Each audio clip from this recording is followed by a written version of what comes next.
à chaque instant tant que je respire.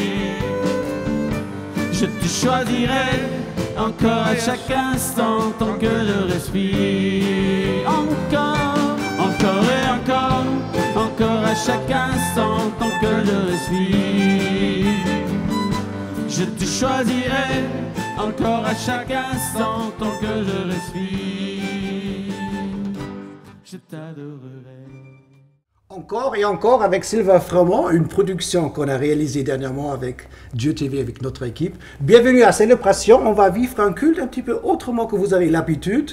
Bonjour Catherine, ça va? Oui, merci. Aujourd'hui, on va faire un culte. Tu es venue pour prêcher 2 fois dans la cathédrale de Dieu TV. Tu es préparée? Pour un oui, pour l'autre, ça sera à vif. Alors, elle aura le plaisir de prêcher 2 fois, mais avant... on va parler d'un sujet, j'aurais préféré de ne pas parler. Donc aujourd'hui, on a un sujet très difficile parce que Catherine, elle travaille pour FERACPA, c'est une association suisse. Qu'est-ce que vous faites? Donc le terme FERACPA, c'est Formation européenne de relations d'aide chrétienne pour les personnes abusées, sexuellement abusées. Donc c'est une formation qui forme des personnes à l'accompagnement de ceux qui ont vécu des choses difficiles dans leur enfance et qui se débattent dans la vie adulte avec toutes sortes de problèmes, toutes sortes de conséquences. Catherine, il y a toutes sortes d'abus. Il y a des abus de pouvoir. Dans nos églises, le pasteur qui commande tout, ou dans la commune, la municipalité, ou à l'école, le mobbing, ou dans une entreprise. Il y a toutes sortes d'abus, mais les abus sexuels, c'est vrai, c'est dans une autre catégorie ou c'est la même chose? Lorsqu'on parle d'abus sexuels, c'est ce que l'enfant a vécu. Et ça a un impact plus grand. Lorsqu'un adulte vit des différentes formes d'abus, l'adulte, il sait la différence entre le bien et le mal, ce qui est juste et pas juste. Donc il peut en faire quelque chose. Par contre, un enfant, il apprend, il ne sait pas la différence entre le bien et le mal, ce qui est permis, pas permis, ce qui est juste et ce qui est faux.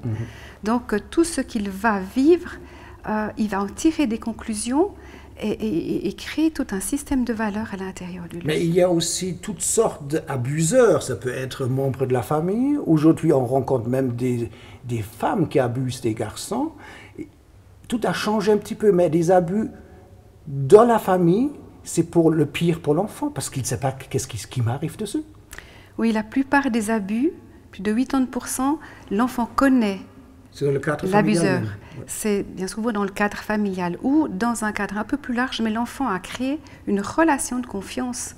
Le club de foot, le foot? Le club de foot, exactement. Gymnastique. Il y a beaucoup aussi qui se passe dans ces milieux-là, malheureusement. Dans le sport, oui. Le sport, tous des lieux où les enfants sont appelés à être.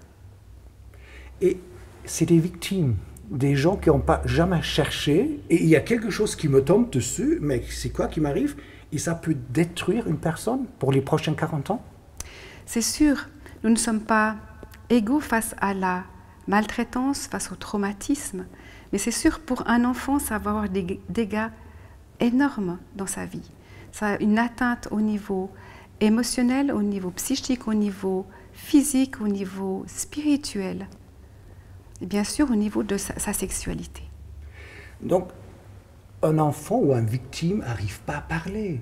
Il vit dans un monde fermé, n'est-ce pas? Et vous, avec FERACPA ou avec votre association, avec vos formateurs, vous avez des outils pour comprendre qu'est-ce que cette personne a vécu? C'est vrai que la formation, en premier lieu, elle permet de comprendre la culture d'un survivant d'abus. On le sait maintenant, quand on veut être missionnaire dans une culture, on apprend la culture, on apprend le langage pour pas, quand on va dans la culture, heurter les gens par notre méconnaissance. Donc c'est avant tout acquérir une attitude, parce que c'est ce qui importe en premier. Pour que les gens s'ouvrent, il y a besoin qu'ils aient une atmosphère de bienveillance, de grâce, de paix. Et ça permet peu à peu de s'ouvrir. Bien souvent, ça arrive parfois que des gens viennent et ils parlent « oui, je viens pour une histoire d'abus », mais il faut un moment avant qu'ils puissent vraiment s'ouvrir. Et c'est normal et juste, parce qu'ils ont besoin de réapprendre la confiance. Alors Catherine, il y a une dame que je fais connaissance il y a quelques années, Anne France. Il semble que tu connais Anne France. Oui, je la connais. Oui. Et elle est victime aussi d'un abus sexuel. Et pour se libérer et pour sortir et trouver la guérison, elle a composé une pièce musicale. Et nous, on a enregistré avec plusieurs caméras ce spectacle. Et je vais te montrer un petit extrait. Et après, on regarde et tu me dis qu'est-ce que tu penses, d'accord? Vivre ailleurs et moi dans ma douleur, seul je pleure, seul mon cœur.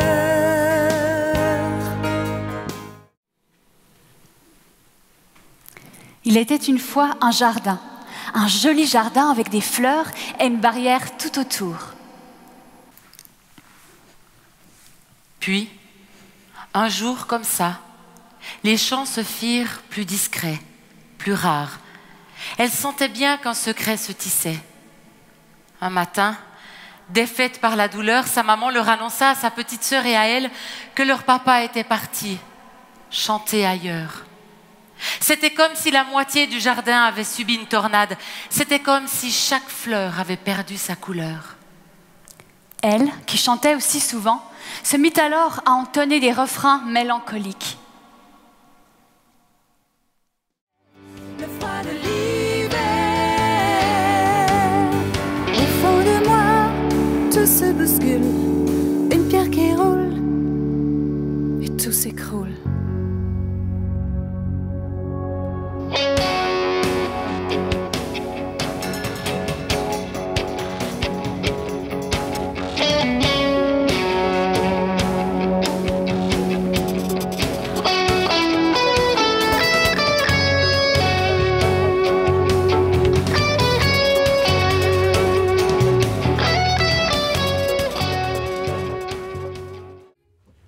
Un joli jardin, et ce jardin d'un enfant pur, et tout à coup elle parle du changement, une introduction du mal dans ce jardin. Qu'est-ce que tu penses? Oui, tout à fait. Un enfant, il est innocent, un enfant, il ne soupçonne pas le mal, un enfant, il est ouvert à la vie, il fait confiance. Il est là, dans un cadre, il est appelé à découvrir le monde, mais petit à petit. Mais quand le mal vient faire irruption dans la vie, c'est un traumatisme. Ouais. Alors avec Anne-France, ce spectacle il dure 1 heure, on a pris un extrait de 2 minutes, donc maman elle a quitté les enfants, après aussi que son mari a quitté le foyer, et Anne-France elle est placée dans un foyer, et l'abus sexuel il est dans un foyer, loin de maman, jamais eu du contact avec le père, complètement isolé, abandonné dans son âme profonde, et tout à coup un abus dans un foyer. C'est un tremblement de terre. Oui, exactement. Il y a à la fois un traumatisme, à la fois il y a une trahison par rapport à la vie, trahison par rapport à ceux qui sont partis et des gens qui étaient là pour prendre soin d'eux. Il y a aussi la stigmatisation, ça va marquer au fer. Et comme si l'enfant va se dire, je suis le problème. Ouais. Il y a quelque chose qui va pas, c'est moi, c'est en moi. Ça va pas avec moi. Ouais. Voilà. Et puis il va introjecter tout ce qui va vivre. Il y a une part qui va être dedans. Certains survivants d'abus disent, mais l'abuseur est en moi. Et puis il y a la puissance, cette impuissance à arrêter ce qui se passe. Catherine, tu es venue pour annoncer la bonne parole. Tu vas prêcher avec nous aujourd'hui. Donc vous voyez, dans la cathédrale de Dieu TV, nous avons des femmes qui prêchent. C'est magnifique, n'est-ce pas? On est un petit peu bien quand même. Hein? Donc Anne-Catherine va se préparer pour le message. Et nous avons encore un petit peu de musique avec Sylvain Framont.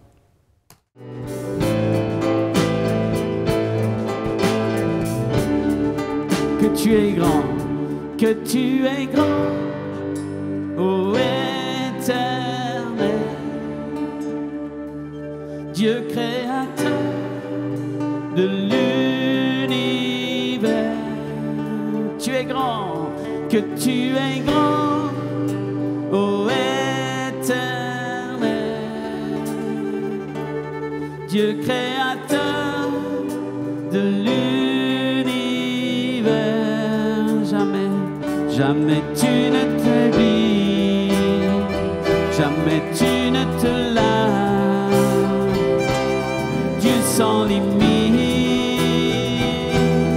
yeux pleins de grâce. Oh, oh, oh, que tu es grand,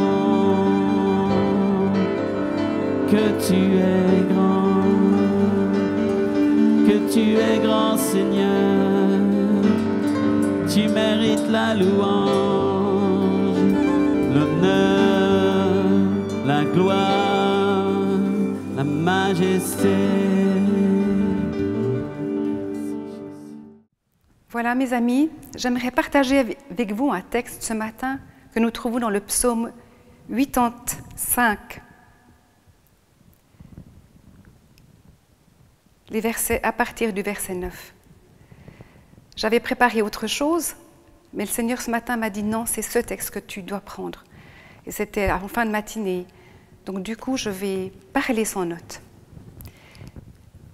Mais lisons. Je vais écouter ce que dit Dieu, l'Éternel. C'est de paix qu'il parle à son peuple, à ceux qui l'aiment. Mais qu'il ne retourne pas à tous leurs égarements.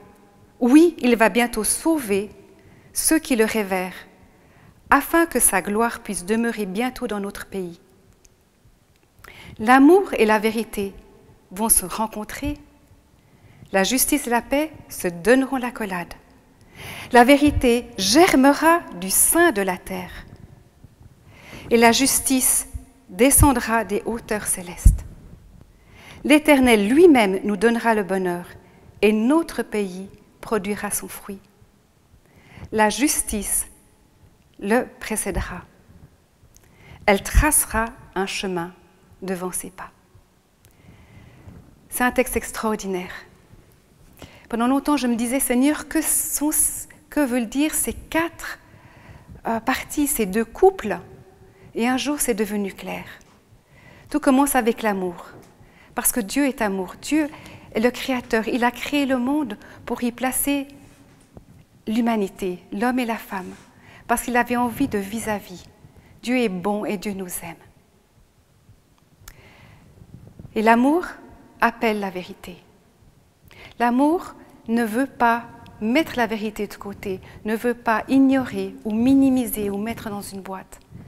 Parce qu'on aime, on a envie d'entendre et de savoir la vérité, même si cela fait mal. Donc l'amour appelle la vérité.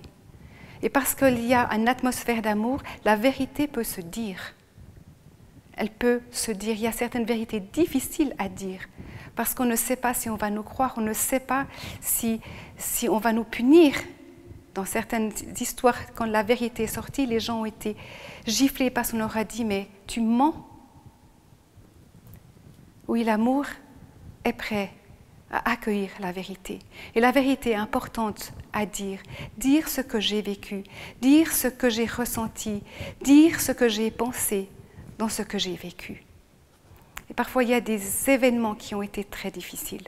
Et les gens n'arrivent pas à mettre des mots, n'arrivent pas à dire. Parce qu'en face, il n'y a pas l'amour.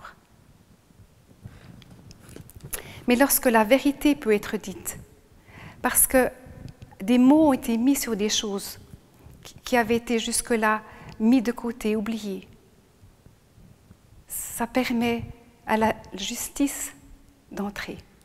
Sans vérité, il n'y a pas la justice. Si je ne peux pas dire mon histoire, comment Dieu peut venir et faire justice?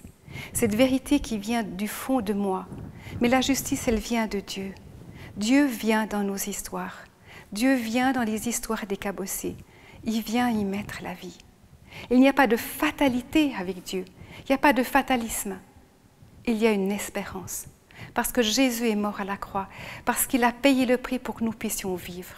Il a porté nos souffrances. Et par ses meurtrissures, nous avons la guérison. Donc Dieu vient faire justice. Et parce que Dieu vient faire justice, alors la paix peut venir. La paix peut s'installer. Sans justice, la paix ne peut pas venir. On ne peut pas être pacifié dans son fort intérieur. Parfois, dans des histoires de vie des gens en souffrance, il y a un bout d'eux qui peuvent être dans la paix, mais pas tout. Il y a un bout, par moment, tout va bien, et puis par moment, ça ne joue pas. Parce qu'il y a encore la colère, où il y a l'incompréhension, ou le sentiment d'être seul, d'être abandonné. Mais Dieu vient. Et parce que la justice est faite parce qu'on peut guérir, alors on peut être pacifié. Pacifié avec soi-même, pacifié avec l'autre et pacifié avec Dieu. Parce qu'une chose est sûre, lorsqu'on vit des choses difficiles, qu'on le veuille ou non, on va le poser sur Dieu. Si Dieu est tout-puissant, si Dieu est amour, pourquoi il n'est pas intervenu? Pourquoi il n'est pas venu? Ce sont des questions légitimes. Ce sont des questions légitimes. Mais lorsqu'on est rencontré par la justice de Dieu, alors on peut être pacifié.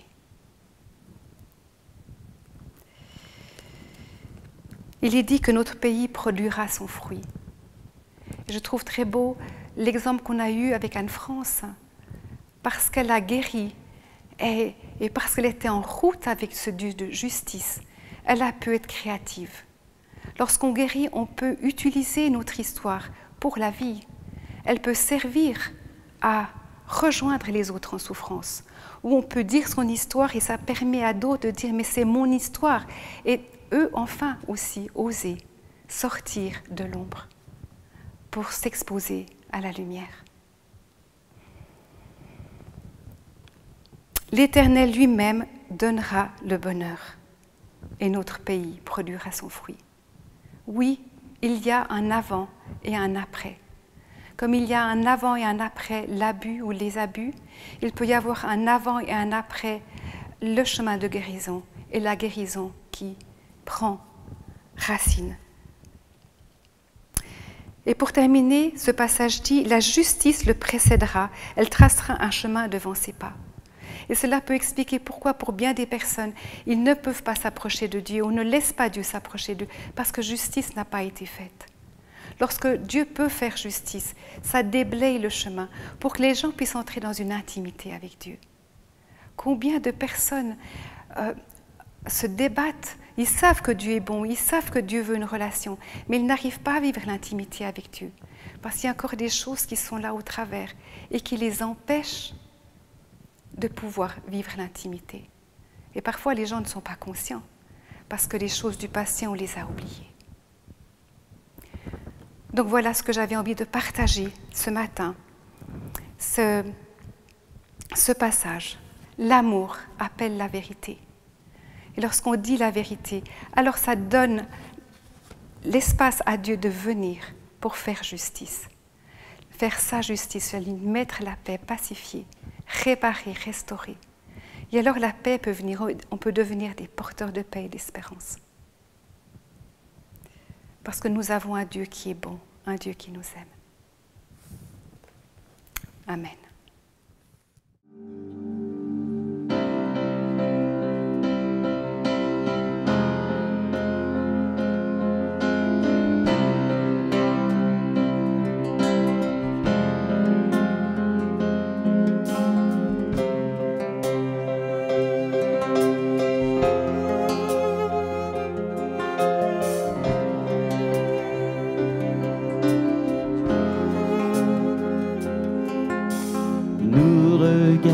Tous à la croix,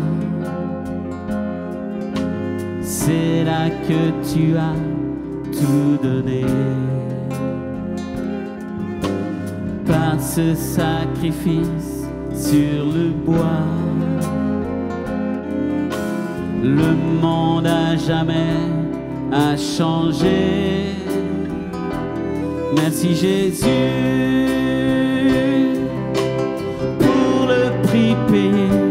Tu t'es livré pour nous racheter et sacrifier pour nous sauver. Merci Jésus.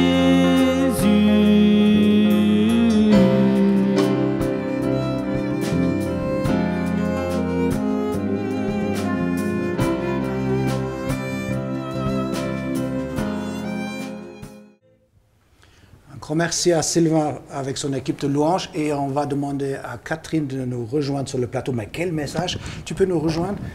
L'amour appelle la vérité. Il y a même un texte dans le Nouveau Testament que Jésus, il dit, la vérité va vous libérer. La vérité donne la lumière. Donc la vérité va nous libérer. Cette chose will set us free. C'est un truc qui me tourne toujours dans l'esprit. La vérité vous affranchira. Va vous affranchir, va nous libérer. Le mensonge, c'est une prison. C'est une prison. Et les survivants d'abus ont beaucoup de mensonges à l'intérieur d'eux. Un des grands besoins de chaque être humain, c'est le fait d'être accepté pour qui on est. Savoir qu'on a de la valeur, qu'on a une place, qu'on fait partie d'eux. Mais quand il y a la stigmatisation, cette marque au fer qui fait dire « mais je suis un problème », comment est-ce que je peux croire qu'on va m'aimer? Comment est-ce que je peux croire qu'on va m'accepter? Eh bien, des survivants se cachent, il y a la honte, il y a la culpabilité, et on se cache et on n'ose pas être soi, parce qu'on a tellement peur que si les gens découvrent qui on est, on va être rejeté. À l'époque, il y a une centaine d'années, c'était presque impensable un abus. On aurait tué le type dans le village. Aujourd'hui, avec la pornographie, avec la télévision, les barrières sont descendues. Des abus, même entre ados et enfants, entre enfants, on vit quelque chose que le monde n'a jamais vu. Oui, c'est vrai. Et en même temps, maintenant, il y a la chance parce qu'on en parle. Plus. On parle des abus. On parle. Il y a des émissions, il y a des livres, il y a des choses. Maintenant, on est au courant. Et ça n'existait pas il y a une centaine d'années, c'était en cachette. C'était en cachette. Et c'était le secret de la famille. Surtout pas parler. Pourtant, il y a eu un psychiatre connu, Freud, qui avait essayé d'en parler. Il avait parlé à ses congénères en disant « j'ai une cliente, une patiente qui a vécu un abus sexuel avec son père, un inceste. Et ça a été le tollé, parce qu'il disait, mais elle était complètement cassée, et ça a été le tollé de ses congénères, et il a retourné sa veste. Et après, il a dit non, c'est pas vrai, non, finalement c'est du fantasme. Quand les gens parlent d'abus, ça s'est pas passé. Donc il a fallu attendre le mouvement féministe pour que la vérité sorte. Donc, ton texte dans les psaumes, qu'est-ce que tu voulais dire? Que l'amour appelle la vérité.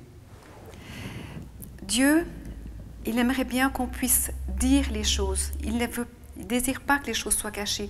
Parce qu'elles restent cachées, Dieu ne peut pas venir nous rejoindre. Ce n'est pas un bulldozer. Il ne va pas rentrer et malgré nous faire un travail de guérison.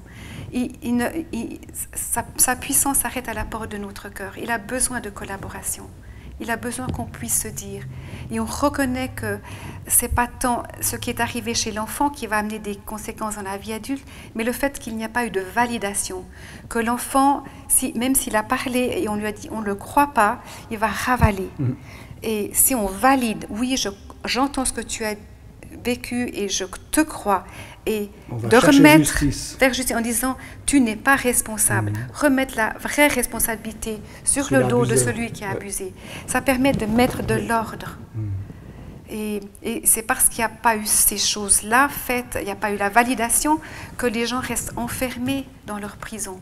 Alors Catherine, j'ai un deuxième extrait de Anne-France qui a fait donc ce spectacle et nous avons filmé, c'est une production de 1 heure. Et dans ce deuxième extrait, l'abuseur, il est appelé le géant. Donc quand dans ce extrait, vous entendez parler d'un géant, c'est un autre terme pour l'abuseur. On regarde le deuxième extrait.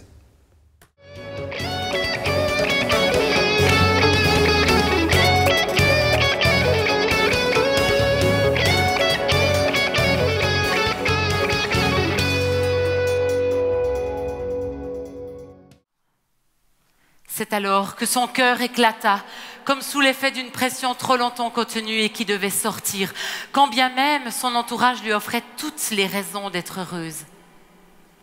Le souvenir émergea au fur et à mesure que les enfants grandissaient. Le venin devint presque mortel.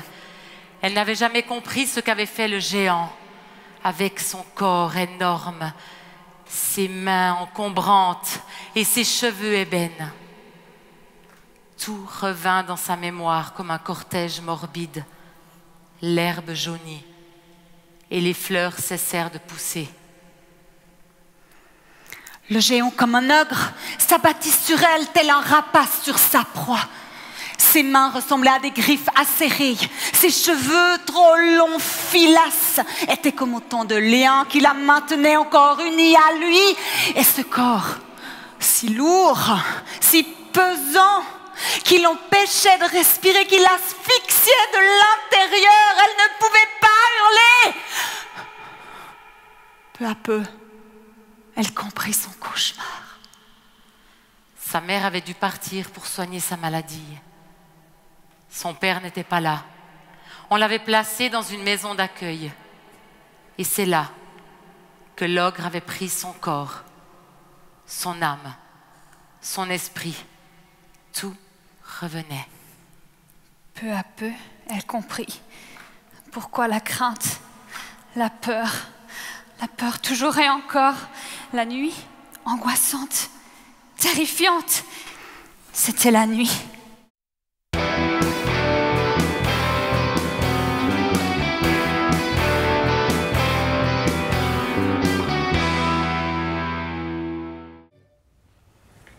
Les souvenirs, ils sont éternels. On ne peut pas sortir des souvenirs juste pour dire « je vais oublier ».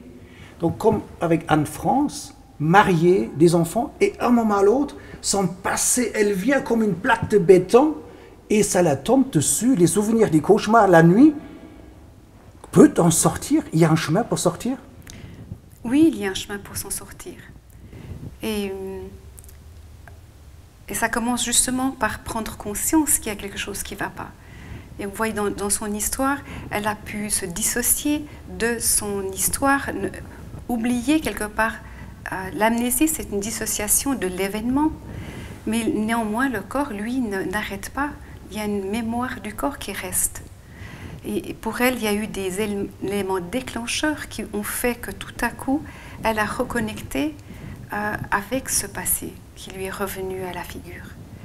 Mais c'est bien là, on pourrait le voir et dire quelle horreur, et on pourrait le regarder sous un autre angle, dire c'est l'occasion justement de commencer à dire, mettre la vérité, ma vérité, voilà ce que j'ai vécu.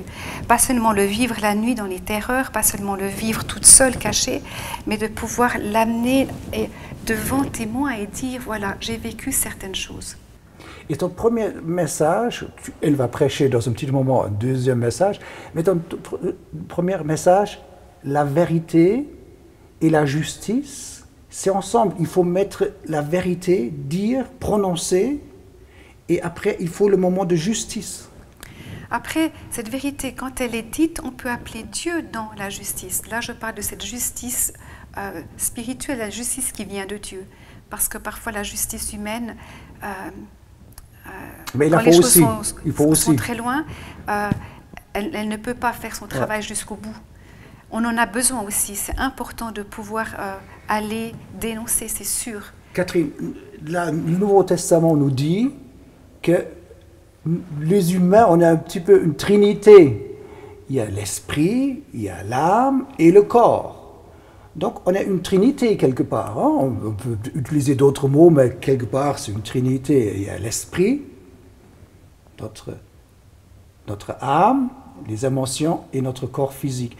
Et des abus qui sont en guillemets que sur le corps, mais les effets rentrent dans les émotions, dans notre âme, qui crée une catastrophe dans les émotions et qui peut bloquer notre esprit de prier et d'avoir contact avec Dieu. Ça traverse tous les niveaux. Ça traverse tous les niveaux. C'est pour ça que c'est un impact tellement grand pour un enfant de vivre ce genre d'abus, l'abus sexuel. Alors, on se réjouit maintenant que tu vas prêcher une deuxième fois. On va revenir parce qu'on veut quand même savoir comment Anne-France elle est sortie. Et toi, tu as aussi des solutions pour s'en sortir. Mais on va parler dans la deuxième partie qui suit après ta prédication. Alors, un petit peu de musique avec Sylvain. Il peut te préparer.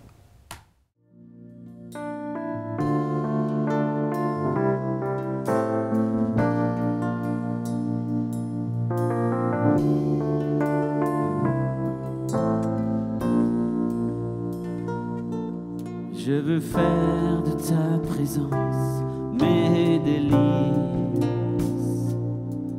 Je veux faire de ta présence mes délices, habiter dans ta maison, goûter combien tu es bon. Je veux demeurer en ta présence, Seigneur.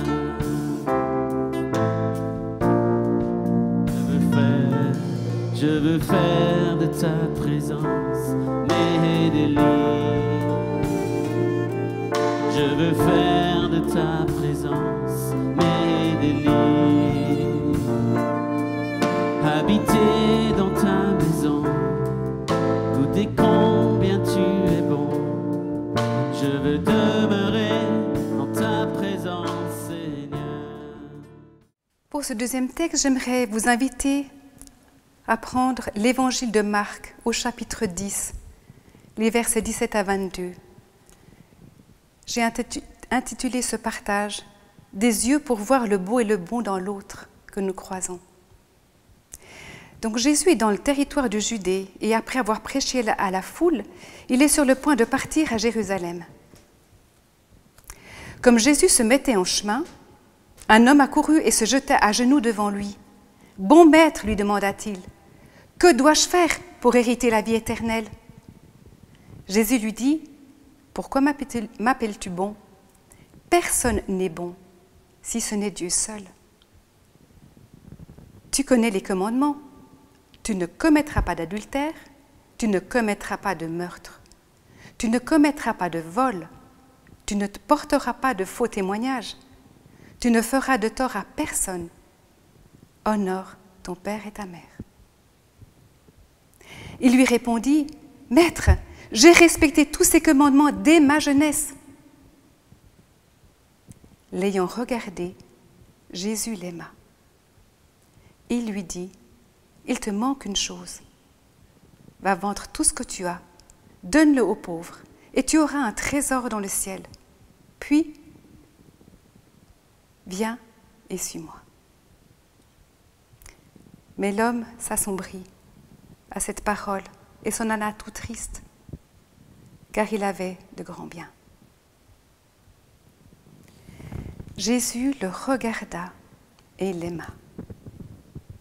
Dans Parole vivante, il est dit, Jésus pose sur cet homme un regard plein d'affection. Il éprouve vis-à-vis de lui un élan d'amour. Il est intéressant de voir que ce sentiment profond ne vient que pendant le dialogue de Jésus avec cet homme. Ce n'est pas dès le départ, mais alors qu'ils sont en train de dialoguer. Et ce dernier a pris la parole de Dieu au sérieux. Il a suivi les commandements de Dieu. Dans Matthieu, on sait que c'est un jeune homme. C'est un jeune homme. Et cela a suscité en Jésus un élan d'amour. Lui qui était constamment en lien avec son Père au ciel. De voir quelqu'un qui est comme ça à prendre au sérieux la parole de Dieu. Il a découvert quelque chose de beau et de profond dans cet homme. Un sérieux pour les affaires de Dieu. Et il voit en lui une soif, une soif. Il sait qu'il obéit à la loi, mais il lui manque quelque chose. Et il a un désir. Il aimerait hériter du royaume de Dieu.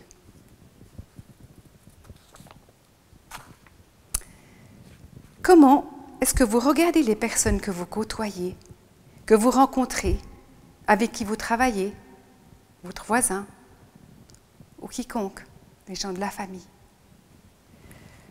Bref, votre prochain.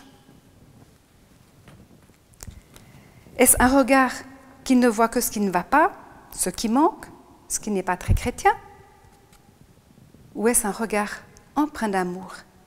Ça veut dire un regard qui sait s'émerveiller pour ce qu'il voit et qui sait même regarder au-delà de l'apparence, des choses qu'on ne voit pas à l'œil nu. Jésus le regarda et l'aima. Il y a donc le regard bienveillant qui accueille ou le regard critique qui enferme. Lorsque nous émettons un a priori, lorsque nous jugeons, nous nous fermons à l'autre, car nous le mettons dans une boîte. Le regard bienveillant, au contraire, invite l'autre, tel qu'il est, à venir vers soi pour un partage. Et Jésus a vécu beaucoup de ces rencontres avec le regard. On peut penser à Nathanaël. Avant que tu sois là, lorsque tu étais sous le figuier, je t'avais vu. Ou alors l'histoire avec Zachée. Il est là, il marche dans la foule. Zachée qui veut voir Jésus, il n'est pas très grand, il monte sur un arbre. Jésus passe sous l'arbre, il s'arrête, il lève les yeux. Il rencontre le regard de Zachée et lui dit, il faut que je vienne chez toi. Et ça a été le bouleversement dans la vie de cet homme. Oui, nos yeux parlent et disent beaucoup des intentions de notre cœur. Mais nous pouvons apprendre à aimer avec les yeux. Nous pouvons apprendre à bénir avec les yeux, dire des bonnes choses sans ouvrir la bouche. Et c'est un des aspects importants que nous enseignons à faire ACPA, car les survivants d'abus qui ont perdu leur intégrité physique, émotionnelle, spirituelle, ont d'autant plus besoin d'un regard qui les habille et qui légitime leur présence. J'aimerais aussi faire le lien avec un autre passage par rapport au regard, celui de Jésus lorsqu'il rencontre la femme samaritaine. La femme samaritaine, on le sait par l'histoire, c'est une femme qui a été mariée 5 fois et qui vit en concubinage. Elle a été ostracisée parce qu'elle vient chercher de l'eau au plus fort de la journée, au plus fort de la chaleur de la journée, pour être sûre de ne rencontrer personne. Alors imaginez-vous lorsqu'elle rencontre Jésus. Nous connaissons ce passage dans Jean 4, les versets 1-42. Jésus lui est assis, il attend. De loin, il se voit. Et ensuite, il y a cette rencontre des regards. Et puis elle s'approche pour prendre de l'eau. Et le dialogue commence. Jésus enfreint 2 règles. Il parle à une Samaritaine, lui qui est juif, ça ne se fait pas. Et puis, il parle à une femme, lui qui est un homme. Quel serait votre regard face à une personne comme elle? Ne ce serait pas, si on est honnête, du mépris, une femme à homme, pou, ou de la pitié, ou un besoin de lui dire qu'elle aurait besoin de se repentir et mettre sa vie en ordre? C'est très probablement ce qu'elle a vécu par les autres, puisqu'elle évite les gens. Jésus, lui, il a vu le beau et le bon dans cette personne. Il a vu sa foi. C'est une femme de grande foi. Elle s'est mariée 5 fois. 5 fois, elle a cru au bonheur. Il y a des gens, après 2-3 fois, diraient « Ne me parlez plus de mariage, ne me parlez plus des hommes. » Mais elle y a cru. Et là, elle est encore une fois dans un lien avec une personne. Sa foi a pris un peu le plomb dans l'aile, elle n'est pas mariée. Et Jésus va rediriger sa foi. Elle a une grande foi, mais placée au mauvais endroit. Elle croit que les hommes vont lui donner le bonheur. Et par le dialogue, Jésus va lui dire, si tu savais quel est le cadeau de Dieu et qui est celui qui te dit, donne-moi à boire, tu lui aurais toi-même demandé à boire et il t'aurait donné de l'eau vive. Donc il pique sa curiosité, il suscite le dialogue et le dialogue commence. Et à un moment donné, Jésus lui dit, toute personne qui boit de cette eau aura encore soif. En revanche, celui qui boira de l'eau que je lui donnerai n'aura plus soif et deviendra en lui une source d'eau vive qui ira jusque dans la vie éternelle.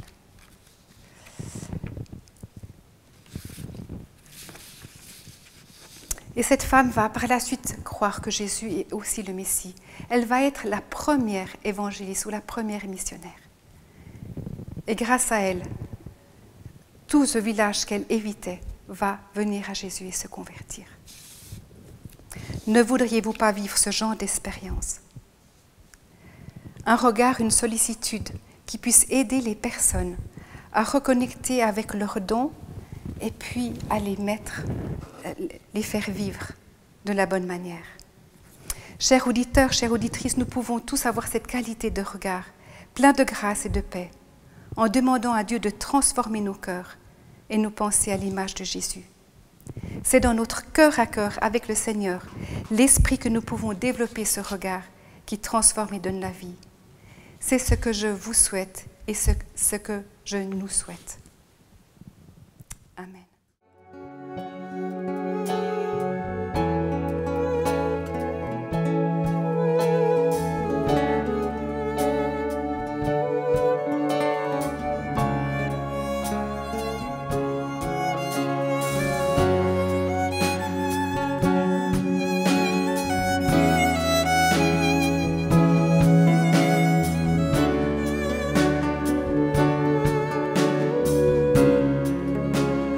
Shalom, shalom, shalom. Recevez la paix qui est dans les cieux. Shalom, shalom. Recevez la paix qui est dans les cieux. Merci à Sylvain avec son équipe de louanges. On va demander à Catherine de rejoindre nous dans la cathédrale de Dieu TV. Viens seulement, Catherine. Le regard de Jésus. Alors ça, je pense qu'il avait des yeux de laser et il a traversé ce jeune homme et à un moment ou l'autre, il dit, ah, c'est un type valable. Et après, Jésus, dans la dernière histoire que tu dis aussi, la femme qui est venue à midi pour chercher de l'eau, il avait un regard. Donc Jésus, avec les yeux, il a vu avec un laser, travers les gens. Il savait, il savait exactement qui est en face. Non, je crois que Jésus, qui était en constante relation avec Dieu, son Père, a reçu une parole de connaissance, parce qu'en tant qu'homme, quand il est venu, il était pleinement homme. Et Dieu lui a révélé des choses. Donc il attendait, il y avait une rencontre divine. Il attendait cette femme. Il savait qu'elle avait été mariée plusieurs fois. Et quand il l'a vu, il a vu le beau et le beau à l'intérieur. Et on peut avoir ce regard. Souvent, quand il y a des gens qui viennent pour la première fois et que je les vois, je vois déjà le potentiel. Je vois des choses. Quand tu reçois des victimes, des abus, et tout à coup, tu vois aussi travers, tu vois pas seulement l'extérieur, et tout à coup, tu vois, mais qu'est-ce que Dieu peut faire dans cette vie? Tu vois déjà une nouvelle production de Dieu quelque part dans cette personne. Je m'arrête jamais. Nouvel départ. Je m'arrête jamais à l'apparence. L'apparence donne des indications de ce que la personne veut bien donner. On peut apprendre beaucoup par l'apparence d'une personne. Mais je sais regarder derrière et voir ce qu'il y a de beau et de bon. Et c'est important quand on accompagne des personnes en souffrance. Avec un arrière-plan de l'abus, ça prend des années pour s'en sortir. C'est pas 2-3 fois. Mais il y a une sortie. Peut-on sortir? Il y a une sortie, mais ça prend du temps. Et c'est pour ça qu'il est bon d'avoir de l'espérance. Si on ne croit pas, on ne peut pas amener la personne quelque part. Mais si on croit et on sait, Seigneur, tu as ces choses-là pour cette personne. Peu à peu, la personne, elle va se mettre à rêver, elle va se mettre à imaginer certaines choses. Catherine, pour sortir, il faut un bon thérapeute, une bonne thérapie, un bon séminaire, des professionnels, où Dieu, il a aussi sa part, ou que Dieu, on n'a pas besoin des professionnels, des thérapeutes. Comment tu vois, pour sortir de quelqu'un, de sa caverne, dans son intérieur, il faut les deux, ou Dieu, il fait tout? Mais Dieu est aussi avec les professionnels. Ah bon? Dieu donne à chacun des acquis, la capacité de faire des études, d'apprendre. C'est aussi un don. Et Dieu peut bénir au travers de professionnels. Simplement, je dirais que les professionnels, ils n'abordent pas la dimension spirituelle. Ils s'arrêtent à ce qu'on sait, qu'on connaît, ce que Le côté émotionnel, on peut encore traiter, mais, oui. mais la partie spirituelle, cette connexion avec Dieu, le pardon profond et se remettre en ordre avec soi-même, c'est complexe. Et puis surtout la dimension aussi par rapport au monde spirituel, les esprits méchants, parce que quand il y a des traumatismes, il y a souvent des portes ouvertes, et il y a des esprits de colère, des esprits de peur, des esprits de haine, des choses qui peuvent entrer dans les personnes et les malmener pendant des années. Mais tu crois qu'il y a des esprits? Tu crois à cette dimension qu'il y a un petit diable avec ces petits méchants qui viennent et disent aïe, aïe, aïe, aïe. Tu crois à tout ça?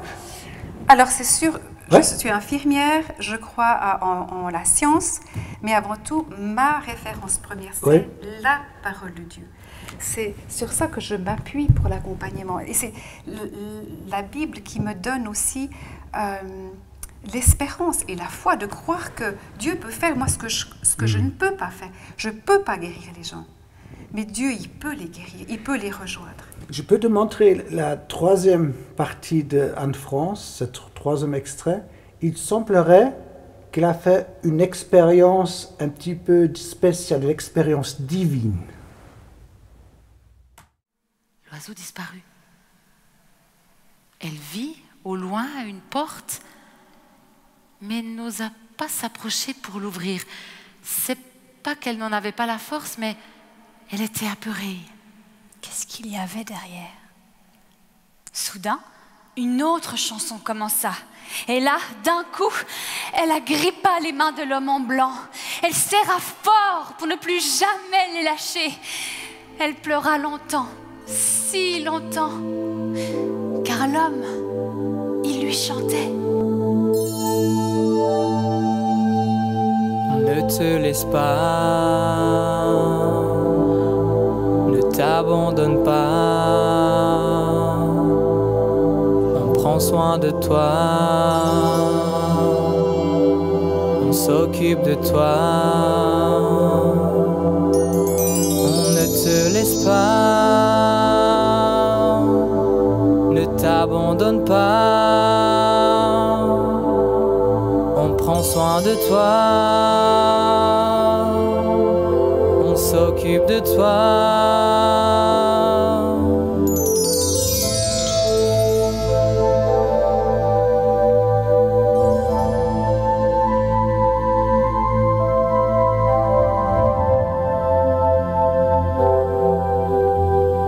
Je tiens ta vie entre mes mains.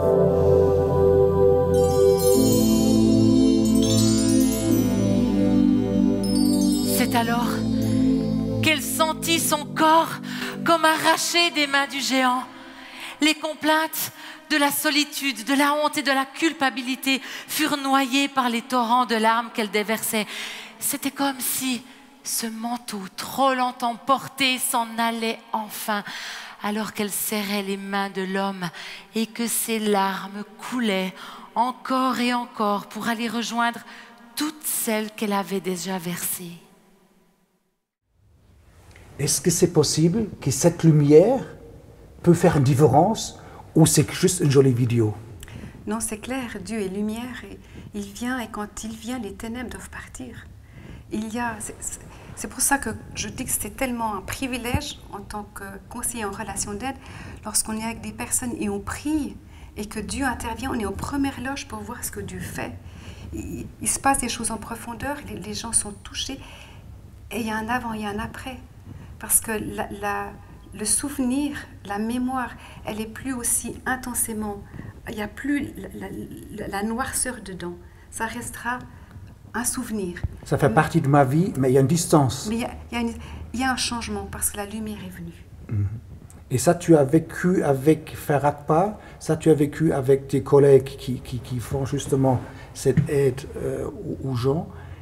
C'est vérité que vous avez rencontré ces exemples comme en France? Oui, tout à fait. Je suis officiellement dans la relation d'aide depuis 89, depuis 94 à accompagner des survivants d'abus. Si je ne voyais pas des choses, j'aurais arrêté il y a longtemps. Et j'aurais pas, je suis directrice de Ferakpa, j'aurais pas mis mon cœur dans cette association si je ne croyais pas que Dieu peut amener quelque chose et que c'est son cœur de le faire. Il y a une espérance avec Dieu. On peut se redresser. Oui, c'est vrai, je le crois. Alors, c'était vraiment un grand plaisir d'avoir la directrice de Ferakpa dans la cathédrale de Dieu TV, sur notre plateau. On apprend quand même des choses que notre corps, c'est vrai, on voit notre corps, le premier regard, c'est le corps. Il est bien, ce type, la femme, cool. Mais à l'intérieur, notre âme, qu'on a vécu peut-être un rejet. Et notre esprit, notre connexion sur Dieu peut-être elle était interrompue par quelque chose de difficile que vous avez vécu dans votre vie. Mais connectez-vous sur cette lumière divine, ça existe. Déjà un coucher de soleil, c'est magnifique quand vous êtes en vacances. Et cette lumière existe pour notre âme, pour notre esprit. C'est vrai, vous avez entendu Catherine. Donc, contactez Dieu, le Créateur qui vous avait fait du corps, âme, esprit. Vous êtes une Trinité. Et faites paix avec Dieu. Et vos géants, il y a une solution. Dieu a une solution pour votre vie et pour vos géants. Au revoir et shalom. Brille en majesté. Brille en majesté. Et je t'aime. Tu m'as tout donné. Oui, je t'aime.